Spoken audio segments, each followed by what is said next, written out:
திருவருகை காலத்தின் 3ஆம் ஞாயிறு ஜெபம். சகல பரிசுத்த வேத வாக்கியங்களையும் எங்களுக்கு போதனையாக எழுதுவித்த கிருபையுள்ள ஆண்டவரே, எங்கள் இரட்சகராகிய இயேசு கிறிஸ்துவின் மூலமாய் தேவரீர் எங்களுக்கு அருளி செய்த பாக்கியமுள்ள நித்திய ஜீவிய நம்பிக்கையை உமது பரிசுத்த வசனத்தால் உண்டாக்கும்.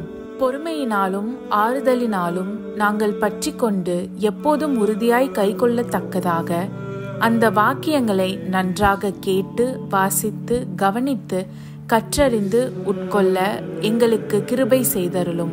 தேவாதி தேவா, மனுக்குலத்தின் நேசா, உமது பேரில் அன்பு கூர்ந்த ஆத்மாக்களுக்கு அமிர்தவாரியே, நித்திய பிரகாச உற்பணங்களை கடந்த தயையை பெருக்கி மனுக்குலம் ஈடேரா அனுகிரகம் புரிந்த சர்வேஸ்வரா, புத்தியின் அந்தகாரத்தில் மூழ்கி பூலோக மாயையில் சிக்கி தந்திரங்களால் தத்தளித்து கொண்டிருக்கும் எங்களை இப்புவியின் பொய் வாழ்வின் அடிமைத்தனத்திலிருந்து நீக்குவது எப்போது?